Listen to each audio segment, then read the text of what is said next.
Chairperson, if we can start with asking the department about the presidential review. Some very important recommendations were made regarding the operations of our state-owned entities. Can we just find out how far we are in implementing, if we are in fact implementing any of these recommendations, and where we stand on that?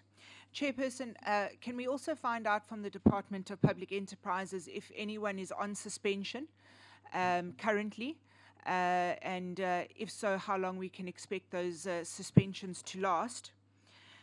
Chairperson, I'm going to leave Eskom for now because we're going to speak to the new board. All I can say is certainly a very welcomed move that the broom swept clean.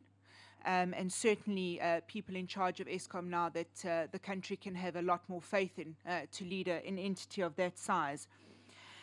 Chair, in terms of their municipal debt, the Department of Public Enterprises has to step in and assist at a certain point as the stakeholder, both in Eskom and in the department itself. I mean, this is what we do. We are catalysts for this kind of negotiation. Can we find out if the department has in fact stepped in and assisted in any negotiations with defaulting municipalities as the stakeholder of Eskom? And does the municipality know who is currently at risk for the next cut-off and who has arranged payment?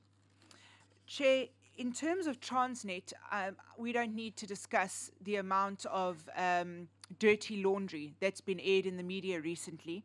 We are talking about billions and billions of rands that have perhaps been dealt with in a fraudulent manner. Has anyone at Transnet been suspended pending the outcome of an investigation? And Chair, has the financial tap at Transnet been turned off?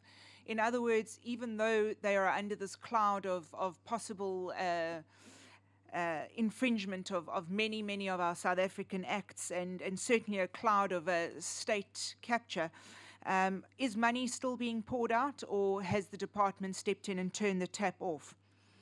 Chairperson, in terms of Denel, I find it almost amusing that the department says that Denel has had a good financial year.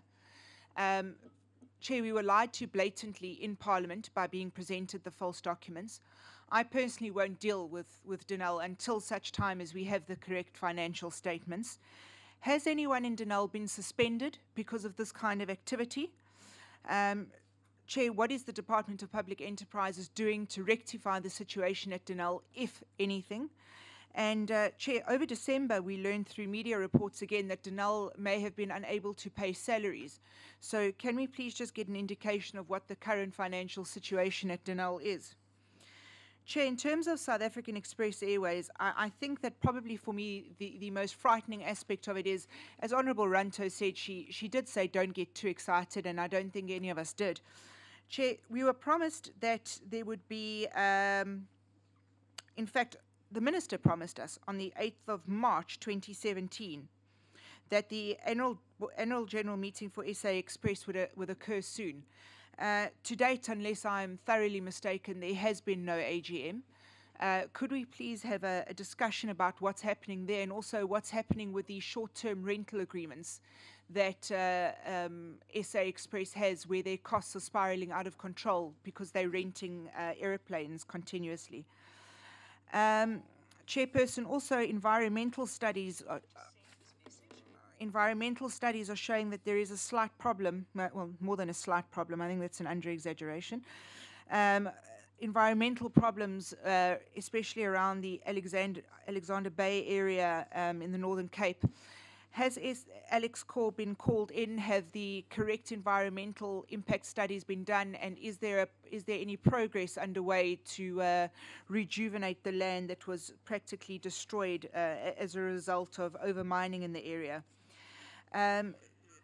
Chair, SAFCOL, which is still overseeing IFLOMA, its Mozambique subsidiary, can we just have an update there? Are we still in that agreement? Will it be operational? Has it been implemented in the 2017-20 financial year? Because, this is when it's got to start. Are the plans in place? And Chair, we know that affects 57% of land that SAFCOL operates on, so we do need an update on that. Thank you, Chair. Thank you very much, Honorable Dlamini.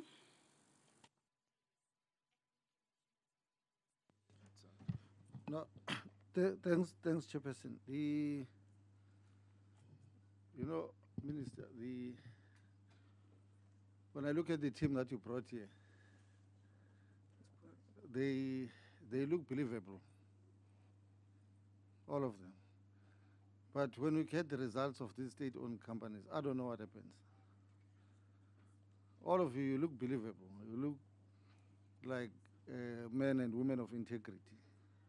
But the results that we get, I think you must have those things called boss barat and go and sit there and just think what goes wrong. I don't know where the minister is going because I'm addressing it. Chairperson, can you intervene here? You see, this is the arrogance Chair, and attitude that we get. Just a second. She can't do that. We are working here. I'm addressing her and her own department, and she decides to work. And this is the arrogance she's been displaying. Even last year, all the time when we deal with her, she comes late, she does what she needs. Things they need to change. Earlier on, the minister She must not do that. Earlier on, the minister did indicate that you will need to go in and out to the restroom. And I think nature does ask us to do that, and I would plead with us to allow her to, and the department will note, and your questions will be duly answered. It's not out of disrespect. Then I'm going to wait for her because I want to address her when she comes back. No, I'm not giving any break now. Please proceed. There is staff in the ministry here. They are taking notes. You are not addressing the minister, you are addressing the chairperson. Addressing you? Yes, at the meeting you address the chairperson of the meeting. So what is the minister doing here? If we're not, so who's going to respond to my question? She's going to respond because her support staff is here, is taking notes. When she comes back, is going to be given your questions. And I will see to it that your questions are being answered. Okay, then they must be noted. They are noted. There's now, a support staff here. I need to, DG, since you are here, there's a new board at ESCOM. And you know the problems that we are dealing with now. It's denial, I don't know what happened. Firstly, this board was appointed very quickly. Did we vet this board? Did we check all those members of the board? What is their proximity to politicians? Because one of the mess that we're facing with, especially at ESCOM, as well as Transnet, is where you find officials and board members with close proximity to politicians and getting orders from the politicians. Did we do that? Can you assure us that the board that we have, because we're going to do our own investigation, and we don't expect you or the minister, I'm glad she's back, and then you're going to tell us that I don't know, because that has been the story throughout, that I don't know, and we can't continue like that. Someone must take responsibility. So I need to get clarity that the current board, the new one, has it been vetted? Who appointed this board? And I would like to get an answer on that. Is it the minister, or is some politicians in some dark corner that they said, no, this is the new board? Who appointed this board, and what is their close proximity to them? Do they have relations with them in terms of business or anything else? That we need to know, so that we know exactly what we are dealing with. Because the minister, she's saying she's confident with the new board, but that's why I'm saying the other team is believable, but the minister is not believable, because this is the same minister who sanctioned Molefe's return. It's the same minister who defended the pension of Brian Molefe. So I don't know what makes that she thinks we are that when she's saying is confident is something that we must believe. But also the issue, minister, of how do we put these boards? I think it's something that we'll converse in the committee so that we can look at. Maybe we need to come with a different approach. There's a saying that says, "What got you here won't take you there." Maybe it's time that we look at how to consolidate, how to put these boards together. Because as things stand, there's no movement. That is why it's easy. Even with them, you just remove them, and none of them complains because they know that even the way they were appointed was not the proper way. So, but I need just answers because we're meeting that board on Thursday. So if there's something that you want to tell us in terms of their close proximity with politicians who appointed them, so that we know now. We don't want surprises because we're going to come back here and it's going to be, it won't be nice because that is the issues that we're dealing with. I think, and also, Minister, where are your external and internal auditors? I mean, when you get to a stage where at the end of the financial year, the AG can say your finances for the whole year were a mess. Because when you got qualified financial audit, it means they're a mess. So what did you do with your internal and external auditors? Are you still keeping those same companies? Because they failed you. Those are the people that were supposed to be helping you in terms of making sure that there's work, there's compliance in terms of financial reporting. Like the other honorable members have said with the issue of Denel, we don't have financials, we don't know what is happening, but you've got a team of external auditors that you keep paying.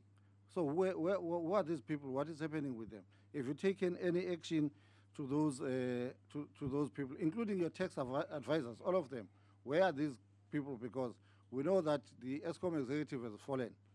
But what about the auditors, the internal and external auditors? Are they still within ESCOM? Because if they are still there, then there is no hope. There's no turning around of anything. Because those are the people that were supposed to be helping you to see, at least on quarterly reports, to say, Minister, things are not going well here. DG, things are not going well. So that you can act. But you can't wait for 12 months and then at a later stage, millions and billions of money have been wasted and no one seems to know. And all we can get is that, I don't know. I was not there, it's not me. We can't continue like that. If we're going to make those changes, we need to start now. And by cleaning those, especially those ones that are supposed to be specialists in terms of assisting you to run the department. And this goes through all your SOEs. Denel is a mess. Transnet is still coming here. There's more that is happening. Say Express, the DG is saying there's hope.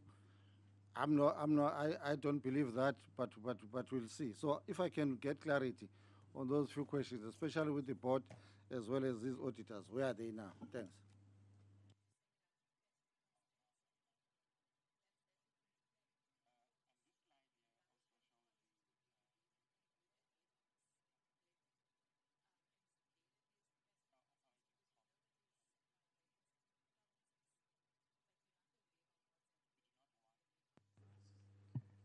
No, thanks, Chairperson, and compliments to all of the participants in today's meeting. Chairperson, on issues that relates to government,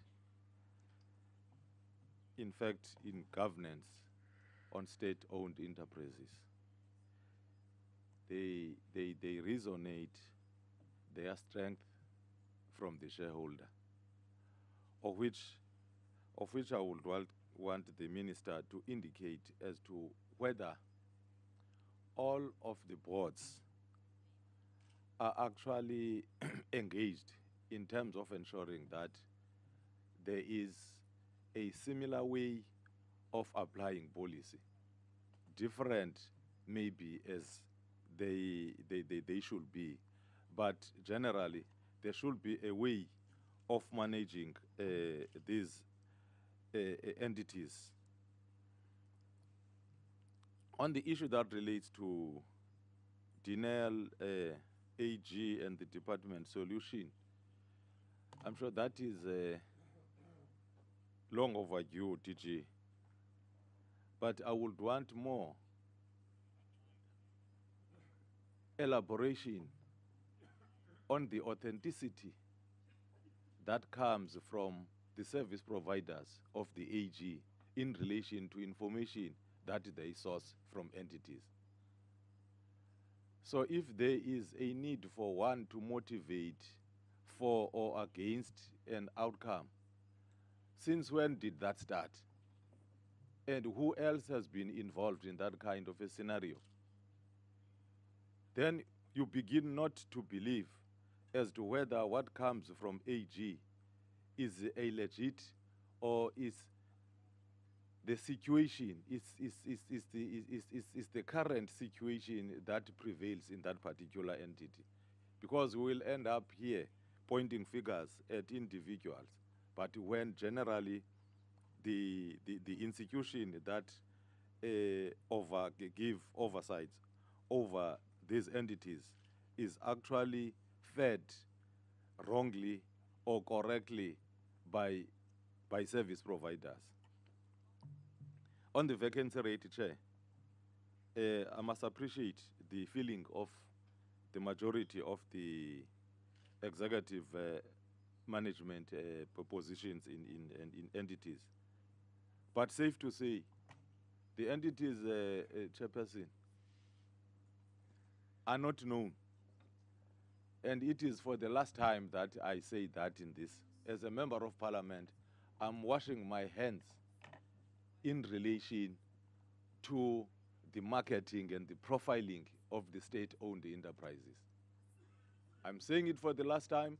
I don't care even if I don't get a response, but I am saying there is no way that the department will be quiet when the entities are not known by the public. SAFCOL, I only heard of SAFCOL when I came into parliament. But what about people that I live there, Ekaya, Ekledidi, to know about SAFCOL when I don't know Mnagai?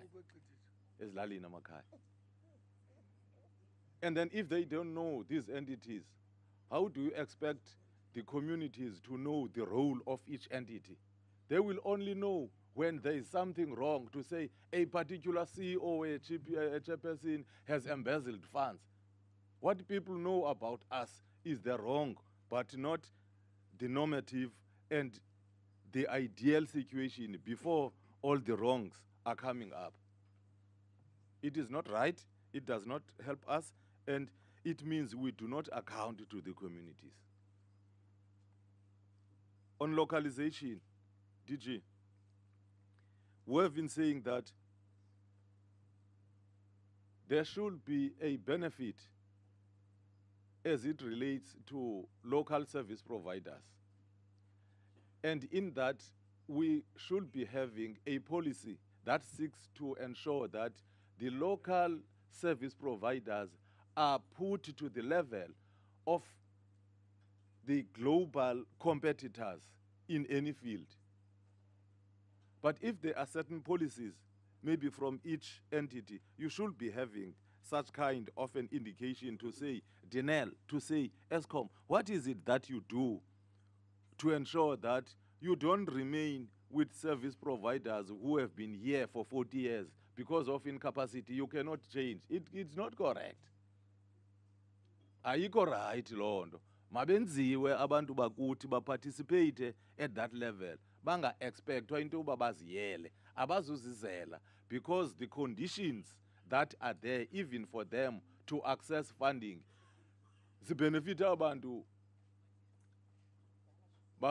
Kudala belapha abanye ngamaxhego namaxhegwazana kuthi adiniwe nokwenza lento, kodwa akukho mntu wokuyenza, abenziwa abantu bayenze. What do you do, DG, when you have seconded an official to an entity? There is a salary that is there. Do you regard that as a saving? Or how do you manage that salary? Because at some point you see a lot of inconsistencies. Umda act for 2 years, or someone will act only for 2 months. Immediately there is someone who is there, of which we must appreciate, because the politician should be saying acting should not be more than 3 months. If it is 6 months, in the cool. So those are the issues. Issues of, there is minister, there is interministerial committees, Chair, there is the chairpersons forum. It's good. It sounds good. It sounds good to an ordinary person like myself. But at the end of the day, it translates into what? These forums. They must translate into service delivery, effective service delivery. There should be inter-SOC programs.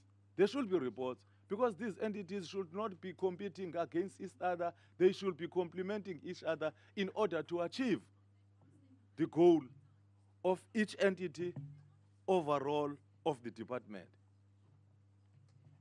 And all that will definitely benefit the poor, because that's where the socio-economic conditions would find a resonance that is going to uplift the plight of our people, and therefore a fair participation in the economic sector of our country. And the global standing of South Africa after 24 years, sikhululekile. It doesn't say kufuneka kubekho abantu athi ndagqibela ukufumana itender there 17 years ago, just because andinamandla, I don't have the financial muscle to get there. Sikleleleni, tell us SOCs, what do you do to ensure that you promote our people, you empower our people? There should be specific programs that are talking to that. Ngiyabonga, Hlanga. Thank you very much. Followed by Honorable Swart. Thank you, Chairperson. My apologies, Chairperson and Minister, for being a few minutes late. We from our side also welcome the new ESCOM board, and we will be joining you on Thursday to engage with you and with the board. I think it's very pertinent for us, for myself as a relatively new member to this committee, to just bring a sense of hope that there is, to me, there's a sense there's a new sheriff in town, and that things are being speedily cleared up. We see the new board being approached and appointed for ESCOM. We see the Commission of Inquiry. But Minister, I'd like to ask you just particularly the SIU. We engaged previously about the SIU on ESCOM, and whilst Parliament is engaging in its inquiry, maybe you can give us an idea of that process. Of course, it's very, very important, and this is something I've emphasized over the years in my capacity as a member of the Justice Committee with the Deputy President of the country, where I urged him to institute and ensure that criminal investigation is pursued, notwithstanding the Commission of Inquiry. And we're pleased that that now has happened with the asset forfeiture unit that has taken action eventually against McKinsey and the trillion bank accounts. That we definitely welcome. But Minister, I'd like you also to, obviously you've indicated the SIU is important. Thank you for following my advice in that regard. But at the same time, we also look forward to maybe advising us about any other criminal investigation and prosecution that is taking place following what has come to light, not only in ESCOM, and particularly ESCOM, but also in other institutions such as Transnet. We're very aware, and we'll be, as a committee, also looking into that, but issues around the locomotive contract.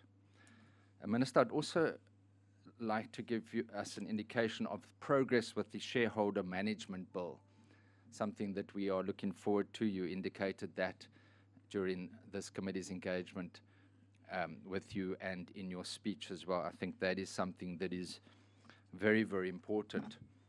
And if I look at the minutes from last year's meeting at this time in a similar forum, the minutes of the meeting indicate that members, and that was on the 22nd of February 2017, that a point was repeatedly made by different members, that's MPs, was that if the department was indeed fulfilling its mandate and doing what it was intended to do to address governance at the SOCs would be showing far better performances already. And I think that is an indication the members are also asking similarly this year what progress has been made to improve the situation with SOCs, particularly having regard to the risks and the important role that they can play in developmental growth for the nation, but the risks that they present to the fiscus. In my capacity as also a member of the Finance Committee, we are fully aware that those guarantees, the state guarantees to Eskom, and that's an issue we will also be engaged with, present, if you'd like to comment on that. Then lastly, I'd just like to ask the department and maybe the minister, the role that the shareholder representative plays in ensuring that a state-owned enterprise produces its financial results tenacious on time.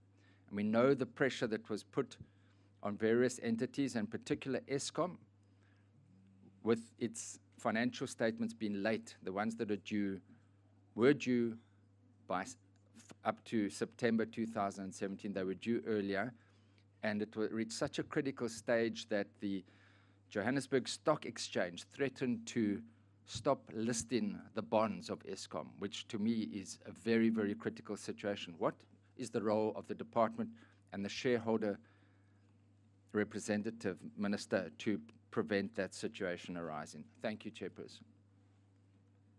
Thank you very much. Followed by Honorable Nobanda.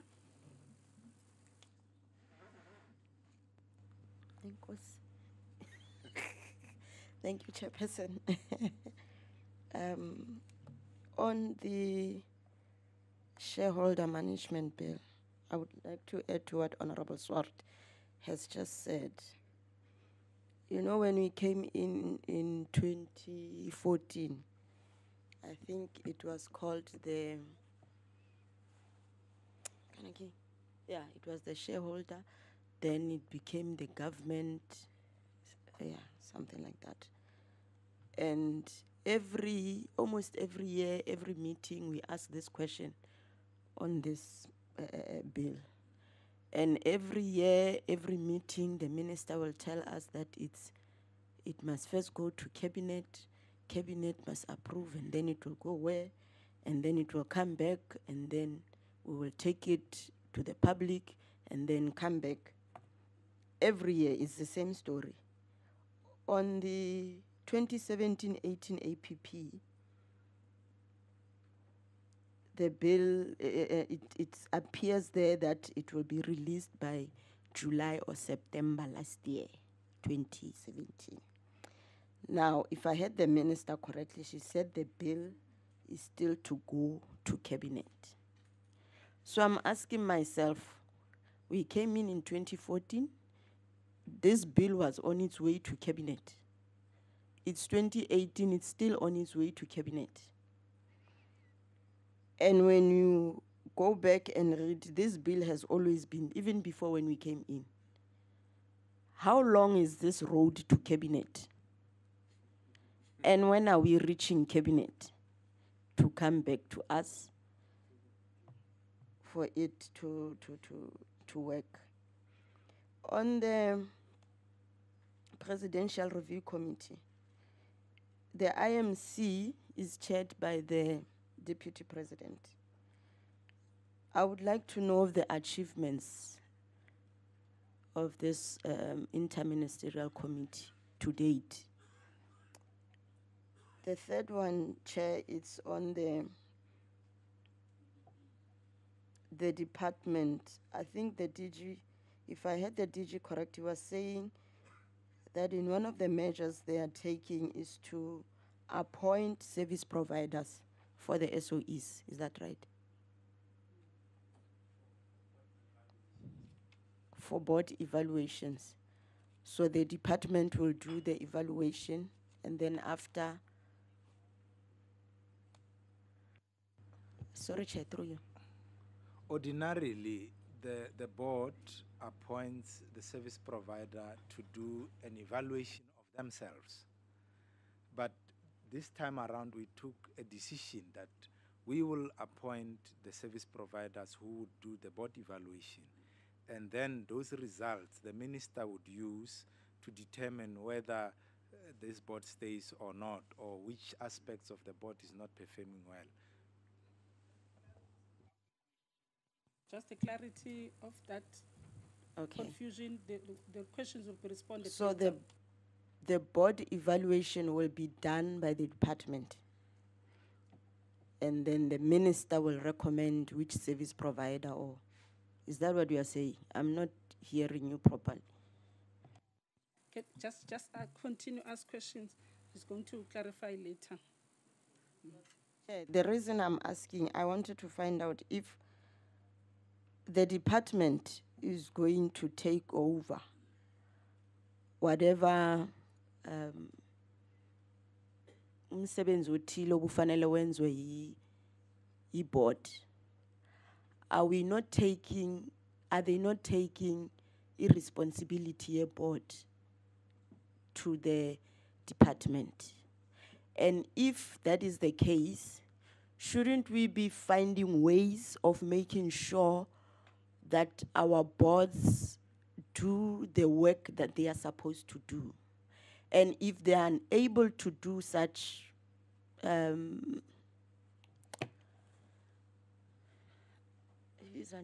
such functions, are there no other ways of making sure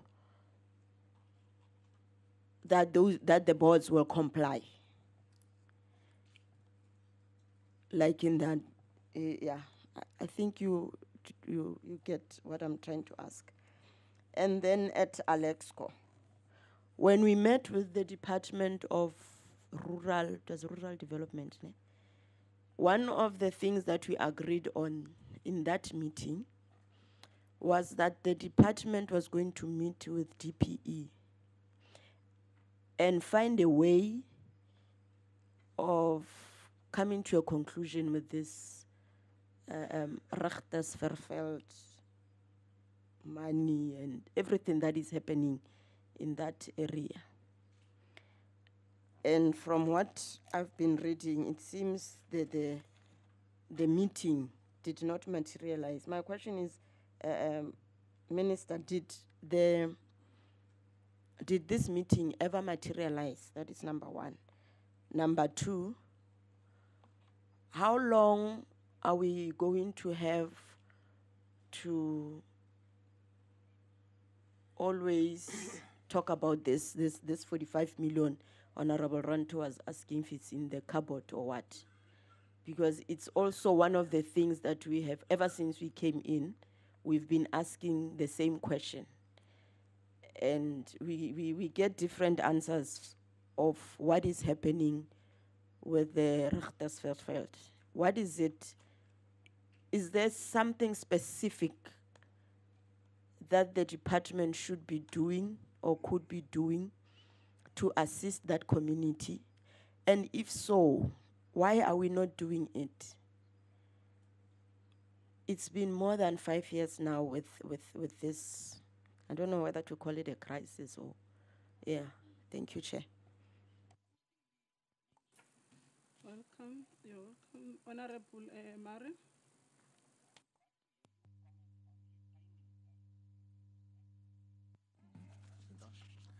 Thank you, Chairperson. 3 specific issues. The first one directed to the Minister. I would like to hear her view on SA Express as a going concern as in the current status. Secondly, since we have people here from Alexco, I want to go to page 10 of the presentation. Can you please get it up to the board?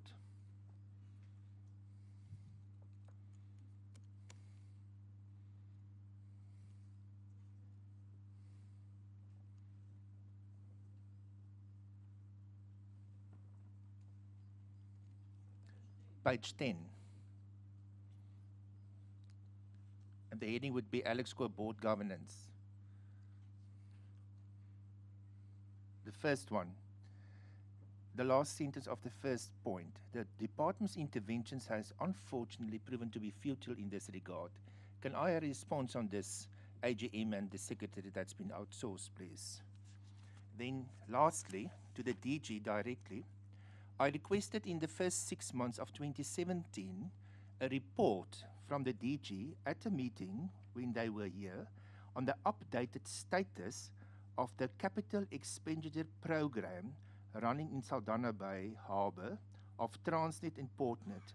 I reminded this in the second half of 2017. I reminded the deputy DG that's been seconded a week ago about it as well. I haven't received it up to date. Can I have a response on this now? Finally, please. Thank you.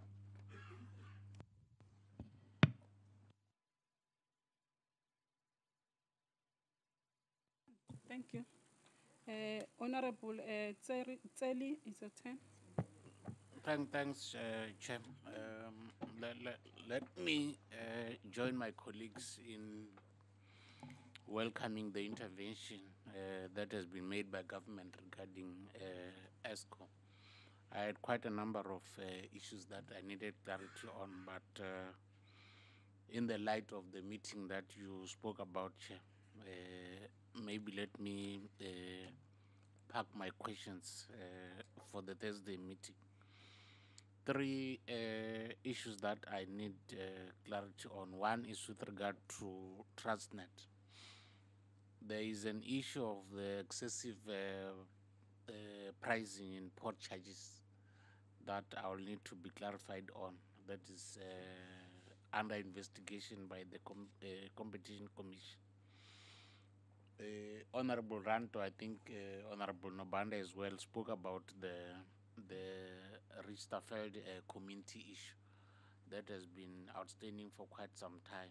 I don't want to go back to that one because I'm equally worried about us not getting a solution to this particular aspect. Can we be briefed exactly what appears to be a challenge? Because this is one issue that has been outstanding for quite some time, as I've indicated. I'm happy, Chair, about the remuneration guide that the DG spoke about. To me, it's one step in the right direction with regard to the implementation of the Presidential Review Committee. But it's also important for us to get an overall report in terms of the progress that has been done with regard to the whole report in terms of how far are we as a department in implementing those recommendations. The shareholder management bill, that delay, I won't go back to it as well because it's one other issue that we have raised for quite some time. The last one, Chair, is the issue of consequence management for the boards that are not performing as required from the shareholder point of view. I think there's a need for us to try and tighten this particular aspect this time around. If a board says by the end of this quarter, this is what we want to have achieved, and if it does not happen, surely something needs to happen at the level of the shareholder to ensure that things go the way they're supposed to. As I've indicated, I think I'm clarified by some of the issues that have been raised by my colleagues earlier. Thanks, Chair. Thank you very much, members. Minister, most of our entities are on the news for wrong reasons. Some of them on daily basis. And I think you are aware of that. The ESCOM, Transnet, etc. Now, and most of these bad news are around in the supply chain processes that are not being followed.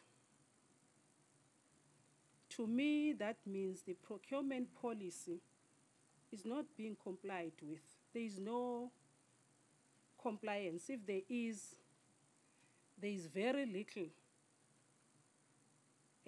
of compliance being adhered to.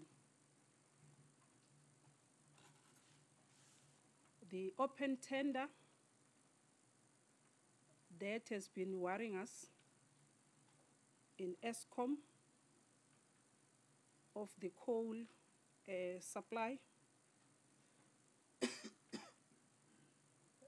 that has been going on for 40 years with no open tender, totally disregard the procurement policy and the supply chain processes thereof, to name the few. The other part is the risk management in these SOCs or SOEs. For me, I think we need a separate team within the boards and the SOCs, that a separate one that will focus within the risk management, focus on the mitigation of risk. Because what we are seeing every day, it's as a result of risk not being mitigated prior or beforehand. And until and unless we focus on the mitigation of risk, we'll always have to deal with the after effects. And the tools and mechanisms are provided by our policy. And I'm failing to understand why that is not being followed. The instability in some of the board and the companies, top management position, I'm aware that you have mentioned, or the DG have mentioned, but my point is that should not take long time to fill in those positions, to fill up those positions. Because the instability in any organization results to whatever we are seeing that is going on in the entity. But not that because of the vacancies in boards and in the companies. Some of these shenanigans are done deliberately. Because if you violate the procurement policy, it's because you want to get involved into corruption and fraud deliberately.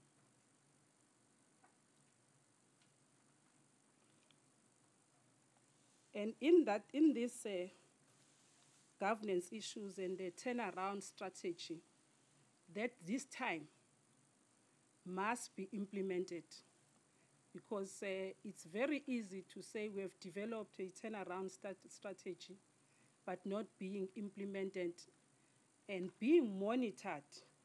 And as you go along, you keep on making assessment and evaluate that. And the reporting mechanism, I've noted that on your opening remarks and of the briefing and the DG, that you are intensifying the reporting mechanisms through the quarterly meetings. But you might have to deal with that before end of the quarter, because in quarterly you have to come before the portfolio committee and report. Yours might need to be if it's not on monthly basis, bi-monthly.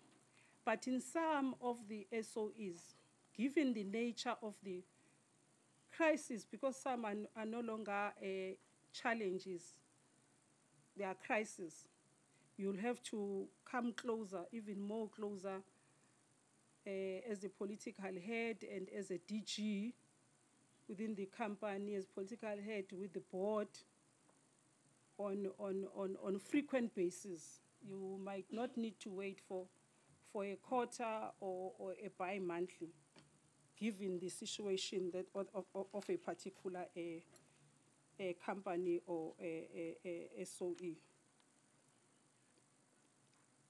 The attendance of some of the SOEs, when I got debriefed by both my predecessor, the former chairperson of this portfolio committee, and the acting chairperson before my time, and also going through the BRRR report of the committee that when I joined the committee was busy with, I've observed that SA Express, the report of the committee, the observation by the committee is quite negative in terms of not only them, some of them, in terms of the SOCs, attendance of the PC meeting, portfolio committee meeting, and the nature of the report and the financial report, as it has been alluded by some members, in particular SA Express, not giving the financial report to the committee, and you have already mentioned the ESCOM, and that's why today they are having an announcement. And I'm saying, Minister, I would like that to come to an end. The poor attendance of the SOCs or SOEs to the portfolio committee.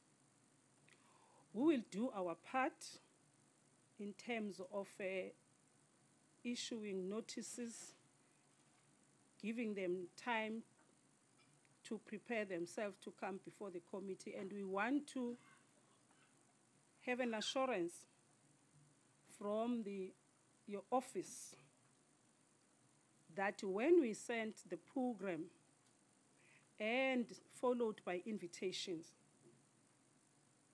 the SOEs are informed urgently. Immediately, your office received that information, so that when they don't come to meetings, they don't make an excuse that your office did not inform them in time, as it has happened. The Transnet, one member is here, but we are aware that they said nevertheless they received, they've written a letter that they were not informed in time, although they have a post-parade today. But we appreciate that the CEO or Group C is here. And let me go back to the issue that was raised by one of the members, that some of the entities are not known by the public. I think we need to assist the company to make sure that their marketing strategy is being implemented, their publicity is done properly to market themselves, and then generally, the communication strategy doesn't seem to, for all SOEs, doesn't seem to be working in portraying the SOEs on good image. They are positive and success stories. We only hear and read. Whatever type of a newspaper that you read, your Business Day and other newspapers, your electronic media that you watch, TV and radios, really, it's more of a negative. The fraud, the corruption. We want to hear that.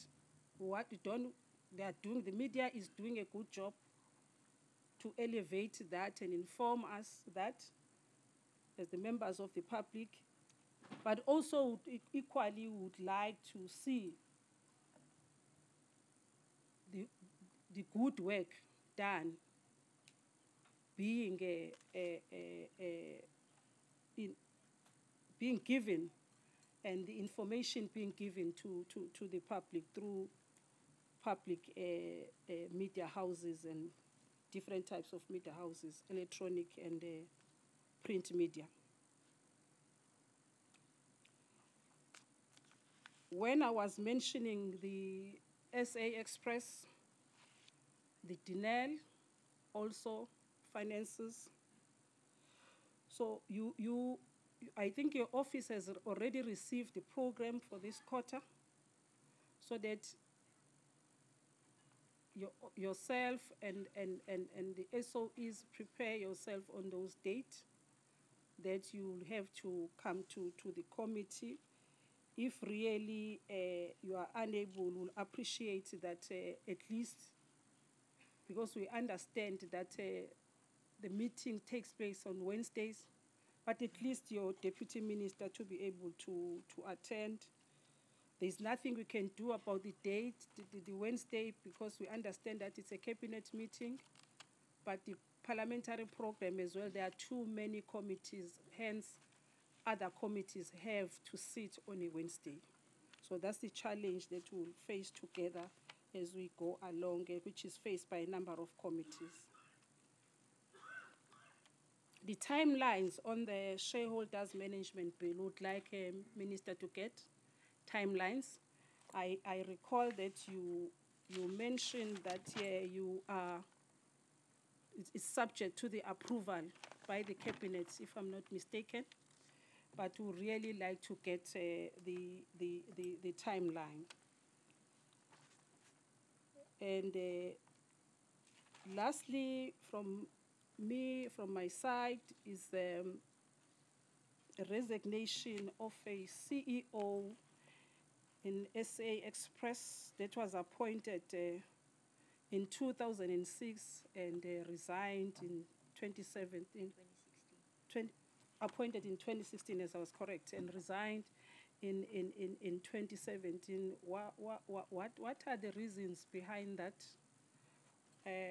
resignation? So that whether what is going on with the entity, isn't that because of the instability of some CEO not spending much time? Because in a year you are still really learning a lot yourself in that particular company, and then suddenly you are out. There might be good reasons that he or she has to leave, but would like to get some explanation. Before we get answers and responses and clarification, I would like us to take a break for 10 minutes, a comfort break, and then when we come back, we'll resume with the responses. Thank you very much, members.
Can the members please get settled because the 5 minutes break is over?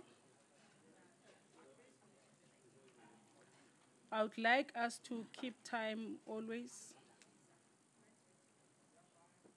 10 minutes. It was not 5, it was 10, eh? 10.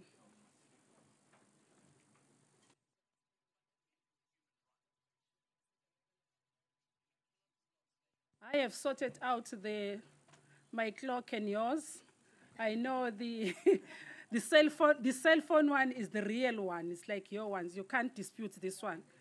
I'm no longer going to look at my wristwatch. I'm going to look at my cell phone because that's the one that was set up by the IT. That's the one that is always in line with your news channel when they show the time. It's exact. So I'm going to concentrate on this one. Yeah, 4. It was 4. It was not 5. It was 4. I've checked. My apologies. It was 4 minutes earlier. Minister, it's your turn now. Thank you, Chair. I'll go through a number of questions and then leave the rest to DG and where he's asked to respond directly, and issues around the Richtersveld. I mean, the parts of where we are where department or the ministry is asked for, I'll respond, but otherwise I'll hand that over to the board chairs. I wouldn't like them to be here and not participate, because that will be wasteful and unnecessary, actually. Yes, certainly. So I'll want to do it in that way, Chair. But I'd like to start where you ended off, actually, Chair. And it's the issue of the attendance of state-owned companies. State-owned companies that report directly to Parliament. And if Parliament calls state-owned companies, then they should be coming to you. And there's no excuse for it. The department just needs to push them along, but they have to be in attendance irrespective. The issue around the previous chair, CE, was actually a stress factor, and I maybe just deal with SA Express collectively. I think the Honourable Murray asked me whether SA Express is a going concern now, and there are a whole number of people who raised that the DG said that SA Express is not, it's, look, SA Express is actually in a huge crisis.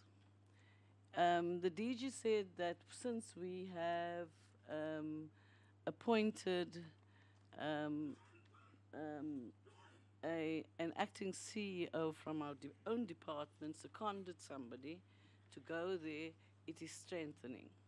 The issue about this state-owned company called SA Express, Chair, is that we have to work towards the optimal airline industry.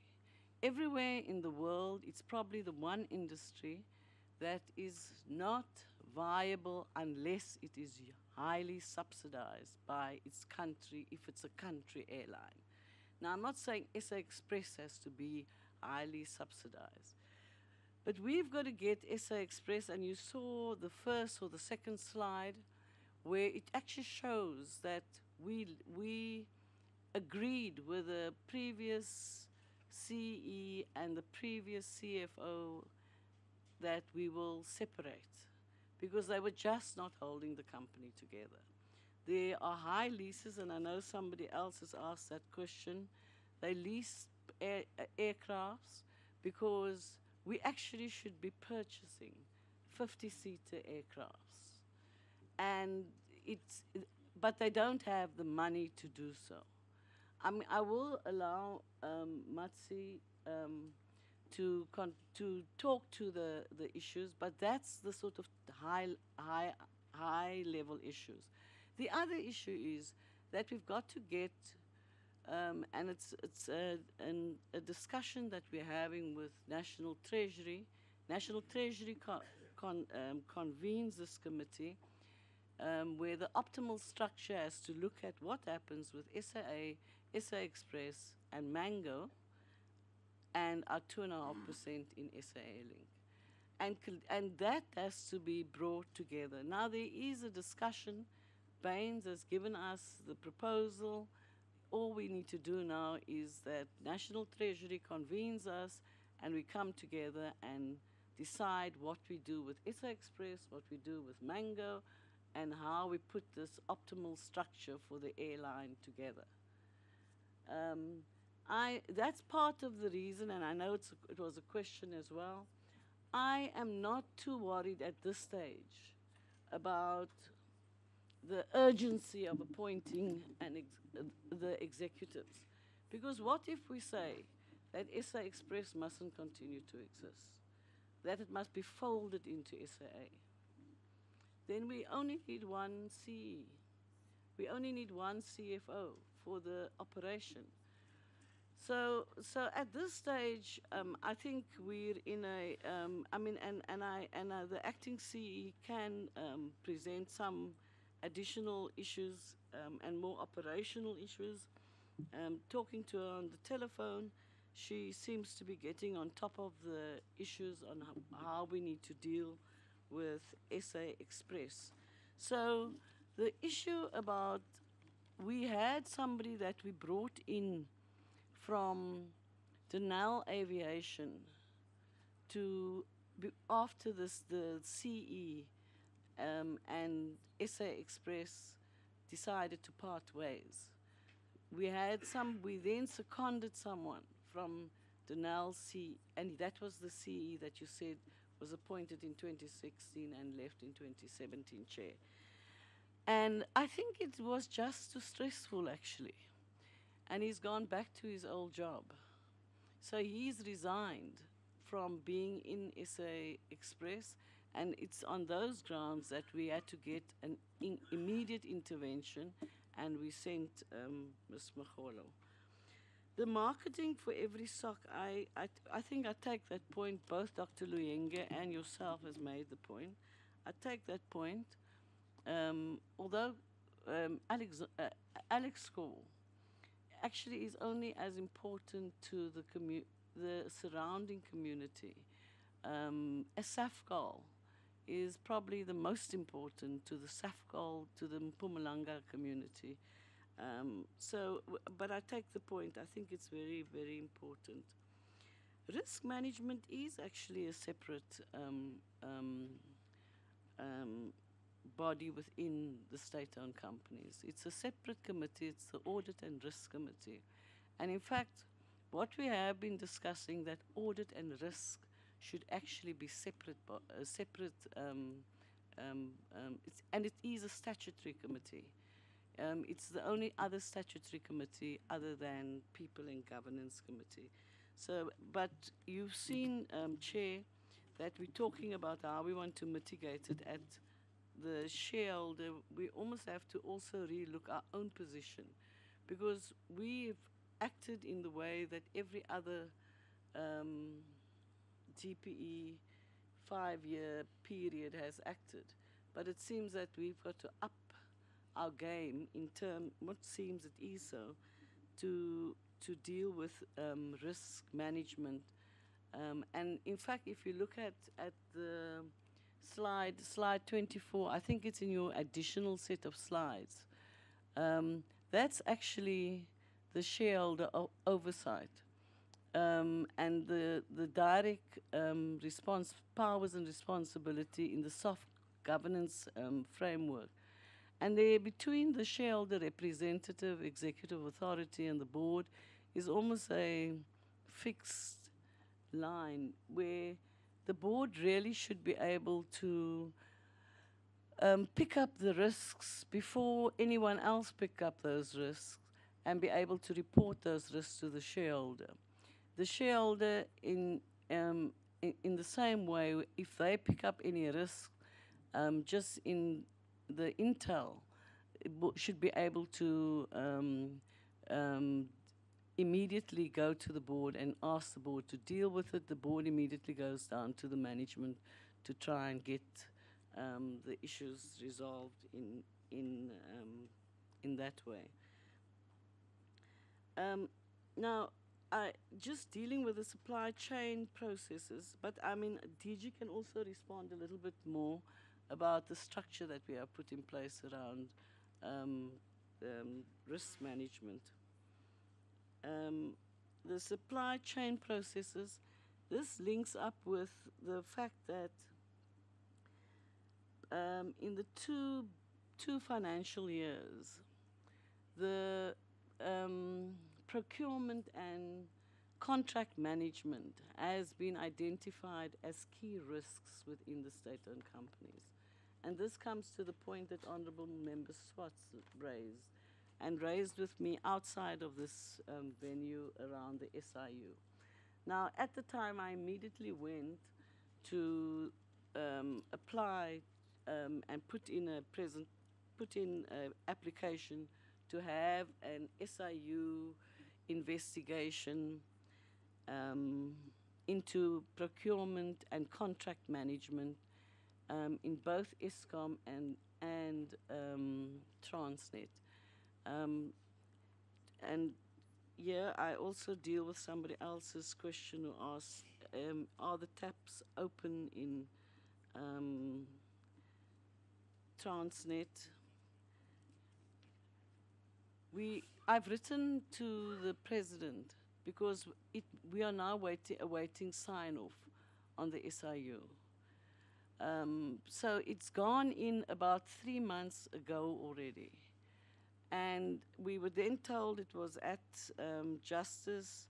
Then we were told it's at the presidency. Now we're told it is at the presidency. It is waiting for sign-off from the president. And that would then be the SIU processes. And I'm hoping that it will do more. It will, because it leads to prosecution and criminal processes, prosecution on criminal processes, it will also throw up what are the general kind of supply chain issues or procurement issues within the state-owned companies. These are huge, especially Transnet and Eskom, not excluding the others. They are huge companies.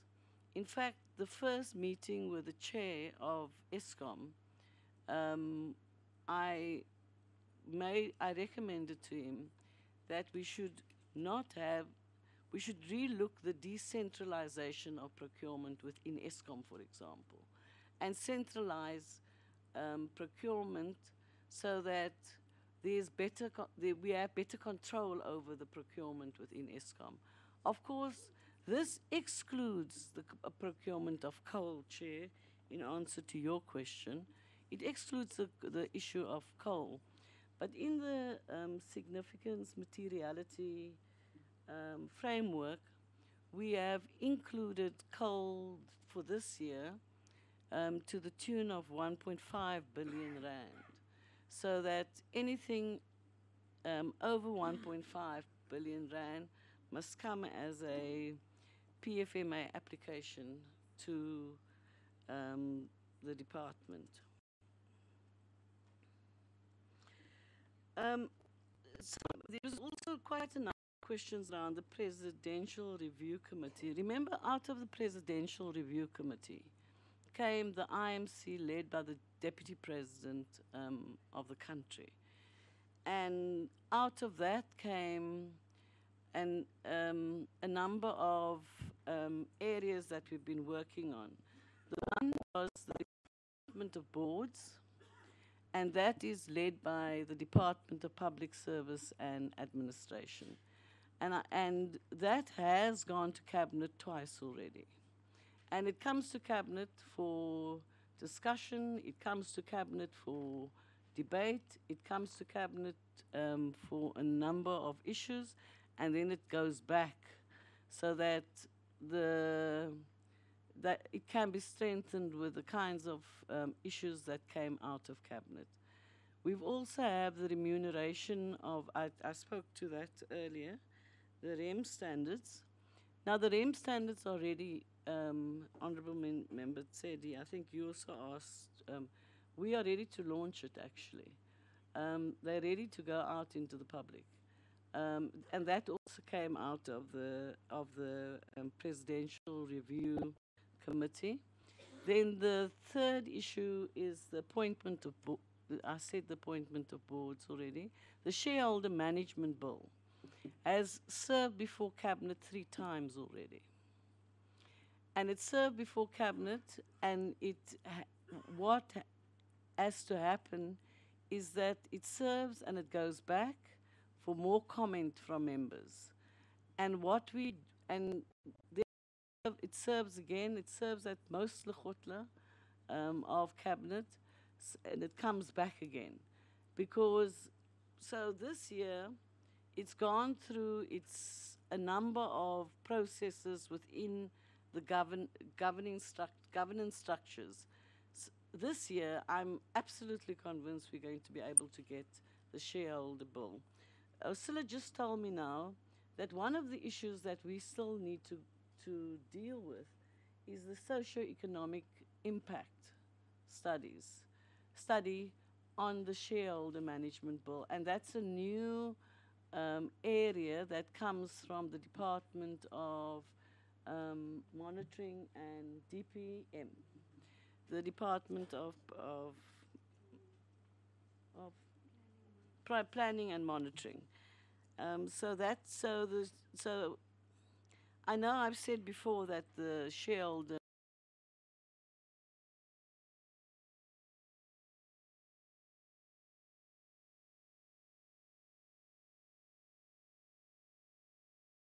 state-owned companies, or where state-owned companies sit. So it could actually change departments as a whole. So it could mean that, for example, you have an aviation complex, or you have a transport complex, and aviation sits with transport. And so instead of SAA and SA Express and all of them sitting in DPE and in finance, it could all be sitting in the Department of Transport. It could mean that all the energy in the energy complex, all the energy state-owned companies would be sitting together, like CEF and ESCOM and so forth. It also has a role for the regulatory bodies within. I'm just giving sort of a heads up on it. So, and that's why it's taken so long, because it means that it will change the way government looks where state-owned companies are, where state-owned companies are where members of the executives are shareholders in state-owned companies.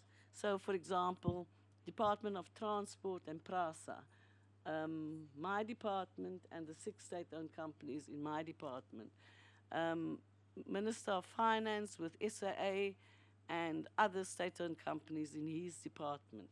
So it could change fundamentally.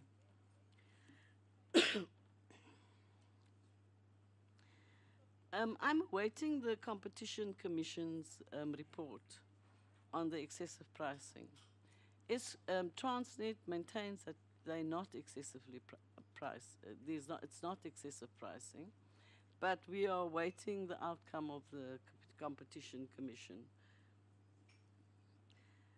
DG can also deal with a consequent management in terms of from the shareholder, because that's part of the risk profile that we've dealt with. I actually don't understand why you don't have the capital expenditure report on Saldanha, but I'm told, Honourable Marais, that it will, Lebogang will give it to you. I'm going to ask, I believe in Alex School, we've met many times, the Rural Development and Land Reform Department and ourselves. We've met a number of times. Um, Apparently, our senior counsel has asked for a number of questions. Look, in the first instance, in terms of the deed of sale, the people who should be allocating the 45 million plus interest. I mean, I can't tell the honourable member who asked the question who will get the interest and how that works. But I'm assuming that that interest, and of course it is in the bank, it can never be in, if there's money lying in any kist somewhere, is some serious violation. The 45 million plus interest is in the bank. In terms of the deed of sale, when it happened, the DPE is responsible for Alex Gore, the company, and the community part of it, the community involvement, the ownership of land, all of that rests with rural development, which means that the paying out also rests with rural development. We've taken a decision in the department that we will look at our senior counsel on the matter to try and pay out that money, because it's 3,000 families who would get about 15,000 rand in a very poor area. So it's, but again, Alex Gore could continue, we can do a follow-up. I am told by Alex Gore that we're ready, and the community of Richtersveld and the municipality of Richtersveld is ready to actually receive the town of Alex Gore. Because remember, as Alex Gore has actually fixed up the whole town, and sewage has been laid and all of that. Now the municipality is ready to have that town as part of its municipality. And but I'm going to hand over to Alex Gore to deal with that issue as well.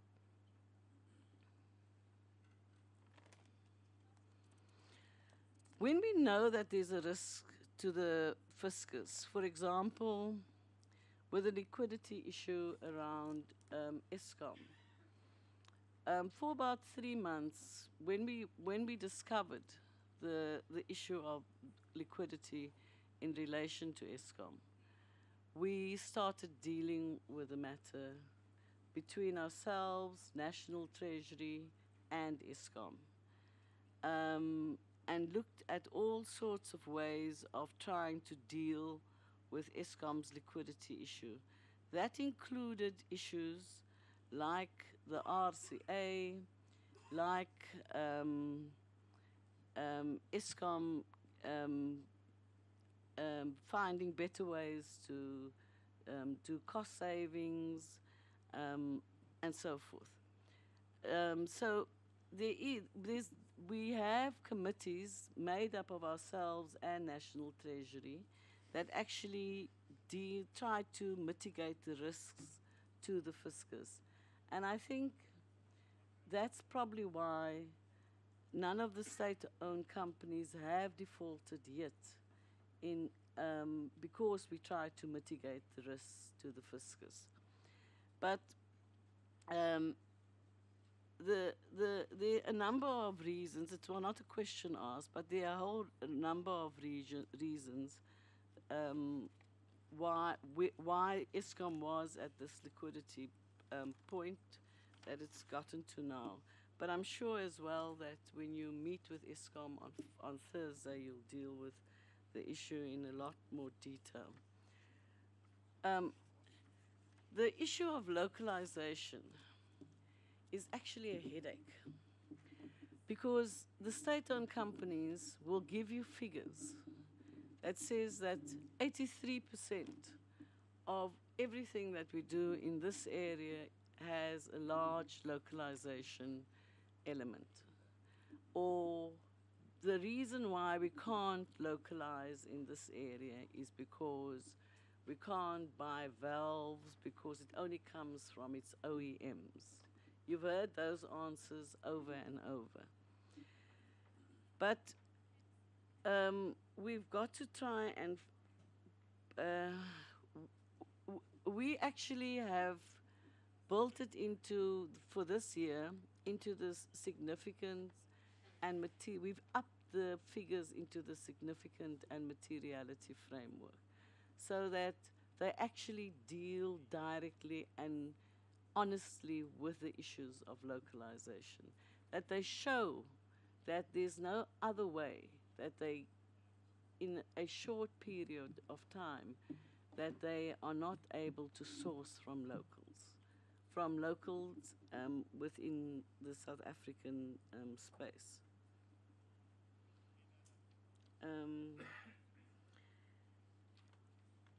I just want to answer. I'm very sorry, Honourable Member Dlamini, if you think I'm arrogant and I come late. And I have never come late for this committee. In fact, I came late today, 4 minutes earlier than the chairperson's time. But I really try not to come late, and I really do not want to be arrogant to the committee. So I'm very sorry that you think that my you know, I'm over 50. I have to do some things that I can't not do.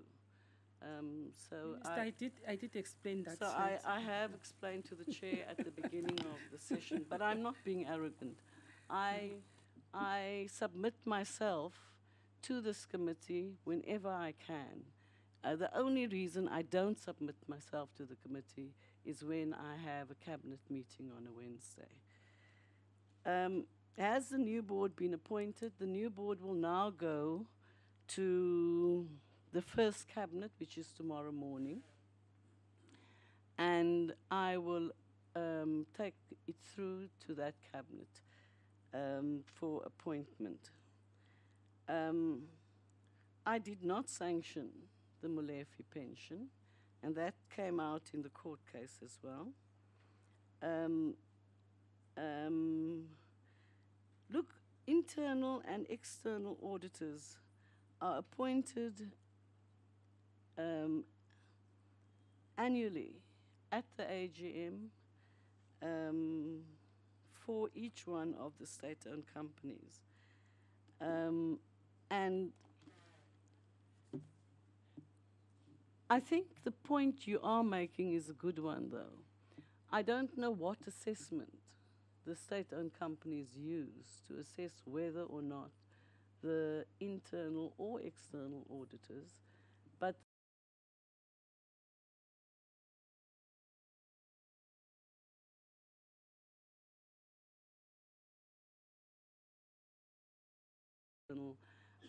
auditors, they are accountable to the Auditor General of the country. It's a Chapter 9 institution, and we have to deal with it.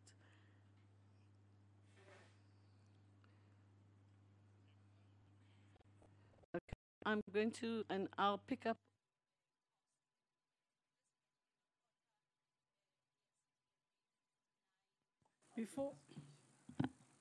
Before the DG comes in, I would like to, after I've covered the one that you are coming in for, I would like to have chairpersons of board following the minister, and then later the DG. Thank you. Chairperson. It's coming back to answer some questions. No, just one second. I know the minister was answering and saying submitting the board tomorrow. I just wanted to know who appointed the board. That's all. Yeah.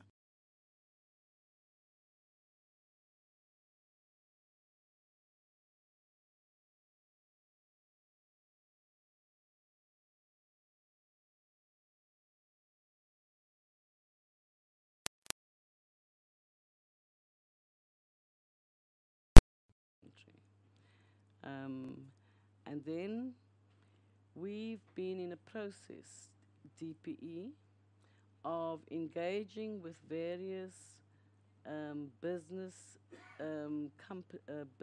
organizations to get names for board. Remember, after December, I said that the next phase would be the phase where we would bring in more business people onto the board of ESCOM, and I will engage with the business organizations.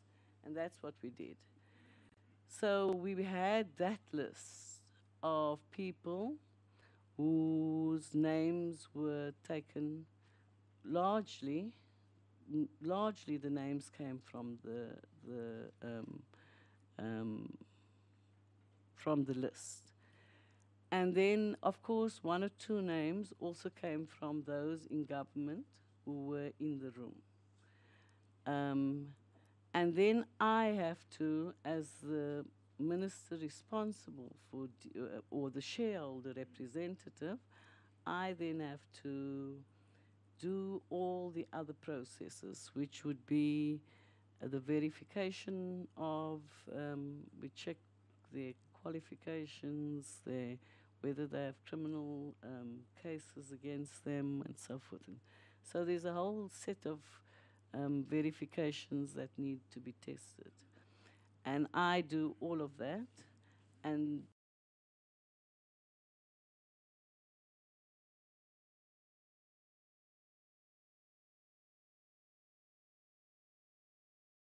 The chairpersons, please, if you don't mind, you can just, for my sake, repeat that which entity are you coming from? Thank you. Thank you, Honorable Chair and honorable members. My name is Hanti from Alexco. I would just like to respond on the issues around the 45 million. The deed of settlement was made an order of court, and Alexco was to deliver on a number of issues. The two outstanding matters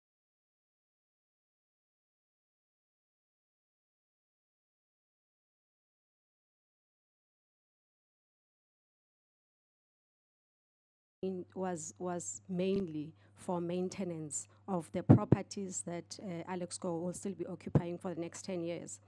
The second one was the issue of the municipality. We have recently agreed with the municipality that we will hand over the municipality in the next year, because the municipality was saying they do not have the means to maintain the infrastructure currently. The 45 million is sitting with Weber Wenzel in a trust. The community have requested Alexco to transfer the money directly into the beneficiaries, which is the 3,000 families. For us to do that, we need the court approval. So that's where the state law advisors come in. We're still in the process. There's an issue around the interest. The ICC, which is your initial cost contribution to the value of 200 million, which was advanced to the PSJV, Pooling and Sharing Joint Venture, is an interest-free loan. So we are still to determine with the PSJV, or depending on the performance of the PSJV, we are still to determine how much would be repaid to Alexco, because that's the money that needs to be repaid to Alexco. So meaning the PSJV will have to pay back the 49% of the Rechtersvelders into Alexco interest free. We are still to determine how much would be repaid. At the last board meeting, we agreed that at the time when the organization performs well, we will decide to maybe repay 10% of the profits. But we unfortunately were faced with a situation where one of our big contractors, who is mining the deep sea, had issues with their boats, and they were offshore for long. They have assured that they will only be coming back to site sometime in April. So based on that, our revenue will, in this financial year, drop from the 800 million we made last year to about 500 million of this current financial year. So we will not be able to get to a point where we are confidently saying this is what will be paid to Alexco, but we are endeavoring to repay some of this cost contribution. The interest in the with the 45 million, just as much as the ICC is interest free. It is clear on the court order that only 45 million will be paid into the property holding. So the court order is clear that this money must go into the property holding. The reason why we never transferred the money into the property holding was because the property holding itself was not properly constituted. It only had one director, and that's when the community came in and said, we cannot allow for one person to manage the finances of the community. It is also worth noting that all the structures of the Rechtersel community are not properly constituted. We've got the CPA that's still not, I'm not sure how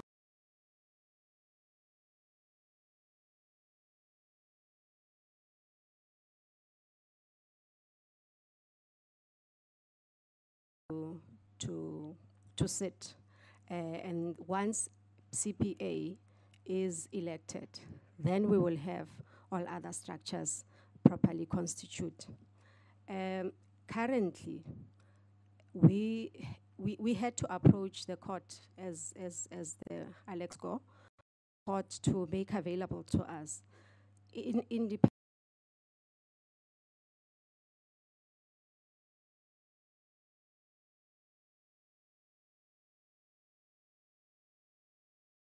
the community, and it was purely due to the fact that community themselves there were these infighting. The court order is applicable until October of this year, or at the time when the AGM is executed. I will ask the CE to talk to the issue of the rehabilitation. Thank you, Chair, through you. The rehabilitation is ongoing. We've appointed the contractor towards the end of last year, and the inland one, the delay there was caused by the fact that we, as Alexco and PSJV, decided to do it ourselves. But it is ongoing.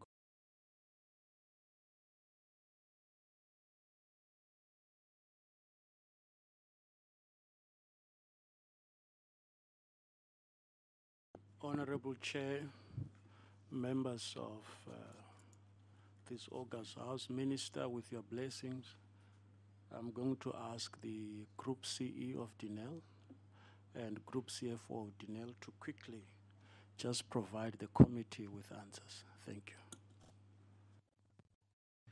you. Order.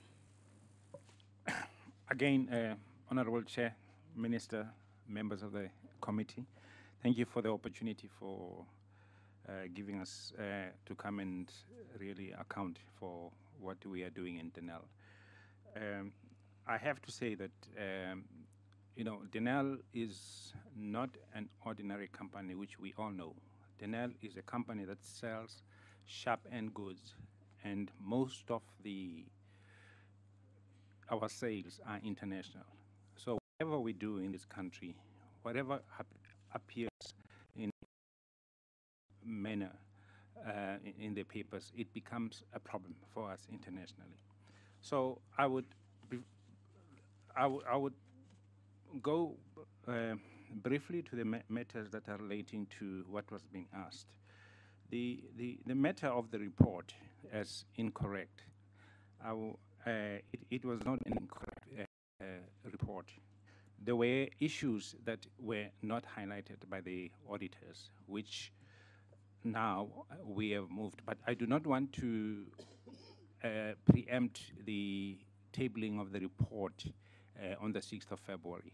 But it suffices to say to me that at this point in time that we have had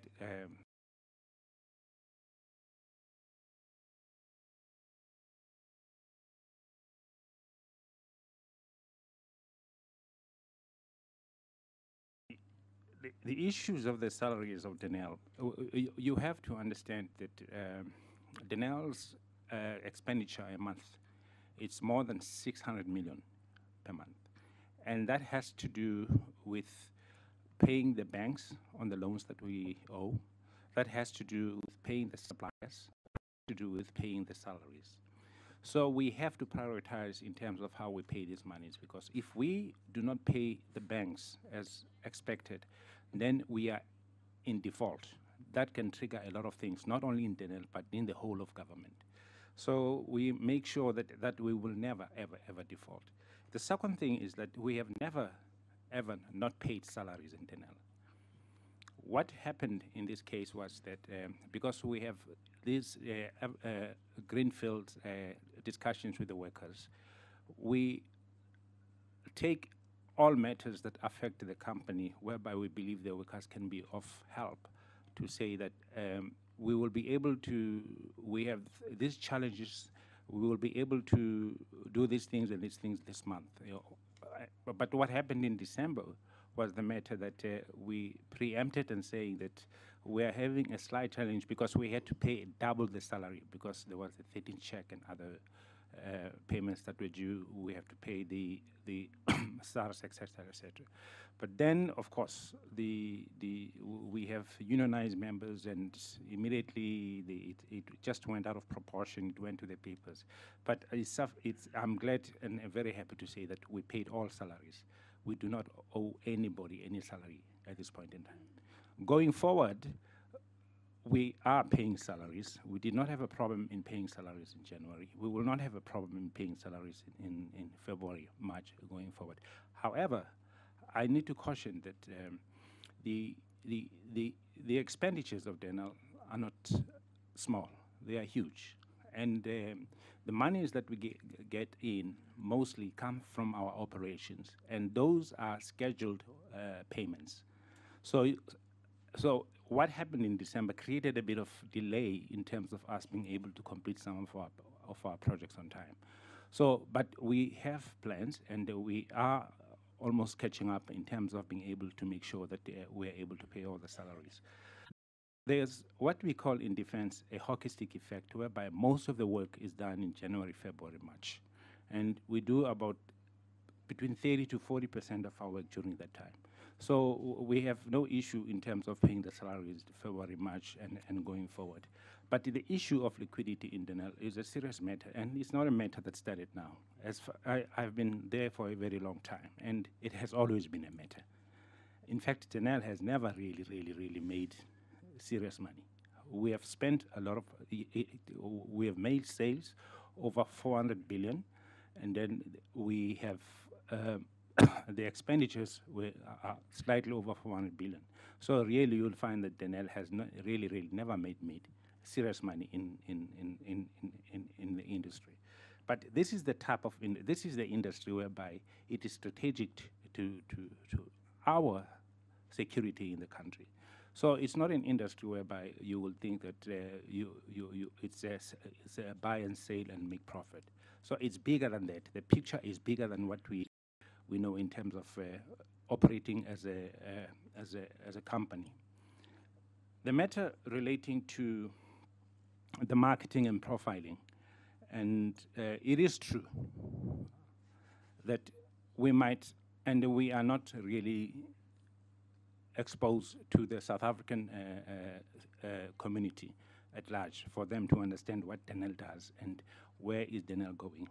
However, we do have programs which are largely in the CSI space, corporate social investment. I mean, we have produced matriculants with high standards. We have had over, this year, I think we have had over 100 distinctions. And I think we are in about 7 of the 9 provinces whereby we're offering tutorship to the students, especially for high school and grade 11 and 12. And some of those students, they come back to Denel and they work for Denel, and they have excellent results. So we're very, very proud of that.